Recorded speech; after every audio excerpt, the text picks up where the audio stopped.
Question number 8 है कि so that the relation R in the set A equal to 1, 2, 3, 4, 5 given by R equal to A, B such that mod a minus b is even is an equivalence relation so that all the element of 1, 3, 5 are related to each other and all the element of 2, 4 are related to each other but no element of 1, 3, 5 is related to any element of 2, 4। तो यहाँ पे पहले हम यहाँ तक solve करते हैं इसको। पहले हम इसको शो करते हैं कि क्या है सेट ए एक इक्विवेलेंस रिलेशन है। तो पहले हम यहाँ तक सॉल्व करेंगे, फिर उसके बाद आगे वाले क्वेश्चन को हम देखेंगे। तो पहले हम इक्विवेलेंस प्रूफ कर देते हैं। क्वेश्चन लिख लिया। अब यहाँ पे हमें क्या बताना है, इक्विवेलेंस बताना है। इक्विवेलेंस मतलब क्या होता है कि सेट सिमेट्रिक भी रहे, रिफ्लेक्सिव भी रहे और ट्रांजिटिव भी रहे। तो पहले हम इसका पहले रिलेशन फाइंड कर लेते हैं, रोस्टर फॉर्म में लिख लेते हैं। हमारे पास कंडीशन दी गई है कि A, B such that mod a minus B is even.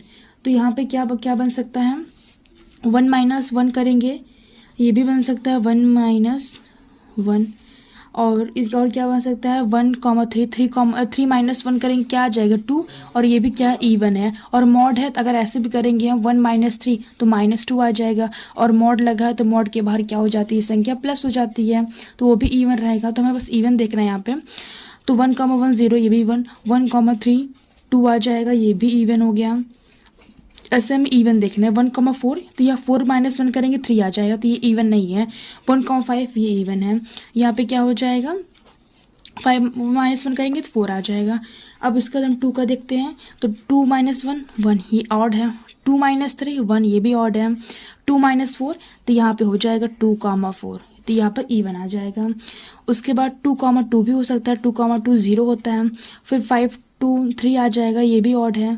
तो यहाँ उसके बाद हम 3 का लेके चलते हैं। 3, 3 ये भी इवन है। उसके बाद फिर हो जाएगा 3 माइनस 1 करेंगे तो 2 आ जाएगा, तो इसका भी 3, 1। उसके बाद 3, 4 करेंगे तो 1 ऑड हो गया। 3, 5 करेंगे तो 2 आ जाएगा, तो यहाँ से ये भी हो सकता है। तो इस तरीके से हम इसको चेक कर लेंगे कि माइनस करने पे कौन सा इवन आता है और कौन सा ऑड आता है। और जो इवन आएगा बस हम उसी को रिलेशन में लिखेंगे। हमने यहाँ पर रिलेशन लिख लिया रोस्टर फॉर्म में। अब उसके बाद हम पहले क्या चेक करते हैं कि वो रिफ्लेक्सिव है कि नहीं। तो रिफ्लेक्सिव के लिए क्या होता है 1, 1 2, 2 3, 3 ये रिलेशन में है, तो यहाँ पे लिख देंगे बिलोंग टू द रिलेशन। तो ये क्या हो जाएगा, रिफ्लेक्सिव हो जाता है। तो रिफ्लेक्सिव में क्या होता है कि x और y की वैल्यू सेम रहती है, तो ये रिफ्लेक्सिव रिलेशन हो गया। उसके बाद हम सेकंड क्या चेक करते हैं कि ट्रांजिटिव है कि नहीं, सिमेट्रिक है कि नहीं। तो सिमेट्रिक में क्या होता है a, b belong to the relation, b, a belong to the relation. तो a, b हम कुछ भी लेते हैं, यहाँ पे 1, 3 ले लेते हैं, ये यहाँ पे रिलेशन में है। अगर इसका उल्टा भी रिलेशन से बिलोंग करेगा तो वो क्या हो जाएगा, सिमेट्रिक हो जाएगा। तो 3, 1 बिलोंग टू द रिलेशन, और 3, 1 भी रिलेशन में है, तो इसका मतलब ये सिमेट्रिक भी है। तो यहाँ पे हम ले लेते हैं ये सिमेट्रिक रिलेशन है, देयरफॉर सिमेट्रिक रिलेशन। यहाँ पे हम देयरफॉर का साइन लगा देते हैं।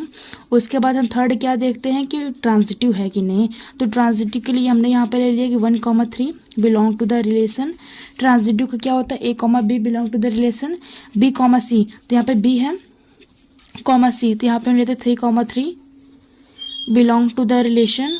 उसके बाद अब यहाँ पे हम क्या करेंगे 1, 3 रिलेशन से बिलोंग कर रहा है, तो 1, 3 भी रिलेशन से बिलोंग कर रहा है, तो इसका मतलब ये क्या हो गया, ट्रांजिटिव हो गया। ये सारी कंडीशन को फुलफिल कर दिए, इसका मतलब ये ट्रांजिटिव रिलेशन है। तो हम यहाँ पे लिख देंगे कि क्या है ये relation, is an equivalence relation. तो यहाँ पे हम लिख देंगे इक्विवेलेंस रिलेशन, इक्विवेलेंस रिलेशन। तो यहाँ से हमारा प्रूव हो गया कि ये क्या है, इक्विवेलेंस रिलेशन है। अब उसके बाद हमारा आगे का पार्ट क्या है क्वेश्चन का, इक्विवेलेंस रिलेशन तक। उसके बाद आगे बोला है कि so that all the elements of 1, 3, 5 are related to each other. तो यानी यहाँ पे हमें क्या बताना है कि 1, 3, 5 जो एलिमेंट है वो रिलेट कर रहा है ईच अदर से। इसको हम कैसे दिखा के हैं तो बता, 3, 5 are related to each other, are related to each other as a difference between them is even। तो ये हमने कैसे इसको लिखा, क्योंकि अगर इसको हम क्या करना है, यहाँ पे कंडीशन दी गई है कि a minus B is even होना चाहिए ना।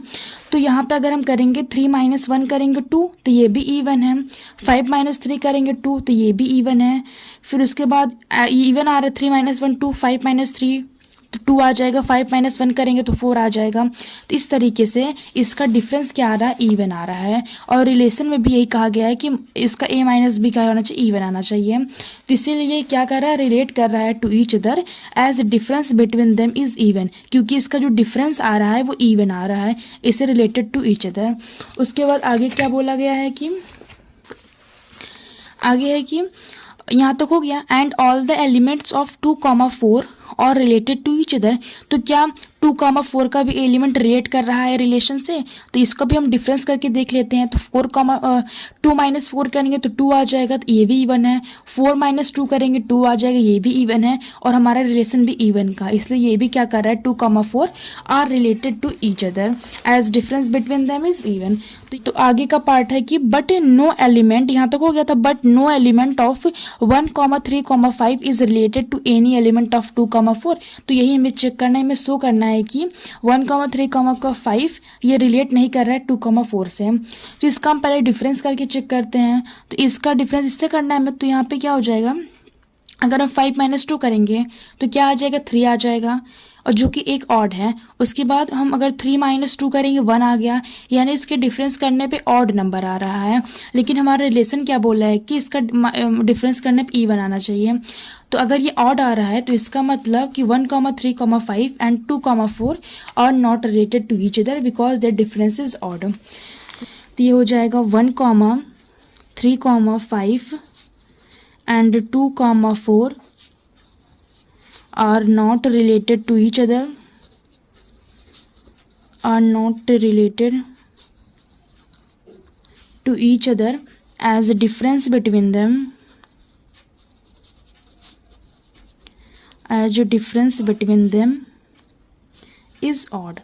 तो ये क्यों नहीं रिलेट कर रहा है, क्योंकि इसका डिफरेंस ऑड है। तो इस तरीके से हमने 8th क्वेश्चन को सॉल्व किया।